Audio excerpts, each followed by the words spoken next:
Nitric oxide ඩෝනර්ස් එහෙම නැත්නම් NO කියන සංඝටක ඇත්තටම කෙනෙක්ගේ ප්‍රාණවත් වීම වැඩි කරන්න දායක වෙනවා. මේක තමයි අපෙන් ගොඩක් අය අහන ප්‍රශ්න. අපි දන්නවා ගොඩක් වෙලාවට මේ පුරුෂ ලිංගයේ ප්‍රාණවත් වෙනවා කියන්නේ පුරුෂ ලිංගයේ ඇතුළට රුධිරය පිරෙන එක.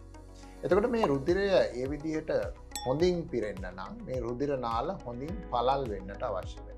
ඉතින් මේ පළල් කිරීම හරියට සිද්ධ වෙන්න නම් මේ නයිට්‍රික් ඔක්සයිඩ් කියන සංඝටකය හරහා තමයි මේ රුධිර නාල පළල් වීම එහෙම නැත්නම් විස්තරණය වීම සිද්ධ වෙන්නේ. එහෙම ගත්තට පස්සේ ඇත්තටම මේ නයිට්‍රික් ඔක්සයිඩ් අපිට වැඩිපුර තියෙනවා නම් කෙනෙක්ගේ පටකවලට ලැබෙන රුධිර ප්‍රමාණය වැඩි කරගන්නට හැකියාවක් තියෙනවා.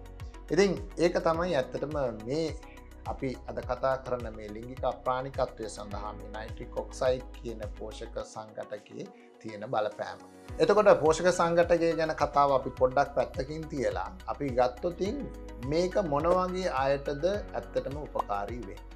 එතකොට මේකෙන් වෙන්නේ ඇත්තටම මේ රුධිර ගමනය වැඩිවීම නම් මේක ඇත්තටම උපකාරී වෙන්නේ රුධිර ගමනය ඇත්තටම අඩු වෙච්ච පුද්ගලයන්. අපි දන්නවා ගොඩාක් වෙලාවට මේ අධික ස්ථූලභාවයත් එක්ක එන්න පුළුවන් මේ කොලෙස්ටරෝල් අධික බව, දියවැඩියාව, ඒ වගේම තමයි සමහරක් වෙලාවට මේ ධූමපානය කරන පුද්ගලයන්ගේ මේ රුධිර නාල අවහිර වීමක් සිද්ධ වෙනවා. මේක ශරීරයේ හැමතැනම සිද්ධ වෙනවා කියලා අපි මීට කලින් වැඩසටහන්වල කතා කරලා තියෙනවා. ඒ වගේම තමයි මේකේ මූලිකව ඒ වගේම තමයි මුලින්ම මේකේ තියෙන බලපෑම ඇති වෙන්නේ මේ ඊතා සියුම් නහර වලට.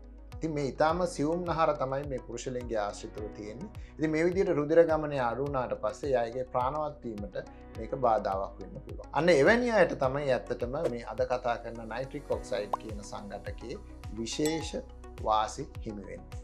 එතකොට අපි ඉස්සෙල්ලම බලමු මොනවද මේ මූලිකවම තියෙන නයිට්‍රික් ඔක්සයිඩ් ඩෝනර්ස්. එහෙම නැත්නම් මේ නයිට්‍රික් ඔක්සයිඩ් කියන වායුව විමෝචනය කරන්න පුළුවන් සංඝටක මොනවද? අද මම කතා කරන්න බලාපොරොත්තු වෙන්නේ විශේෂයෙන්ම මෙන්න මේ අතිරේක පෝෂකයන් ගැන. මේ අතිරේක පෝෂකය කොහොමද මේ ලිංගික අප්‍රාණිකත්වය සඳහා අපිට පාවිච්චි කරන්න පුළුවන්.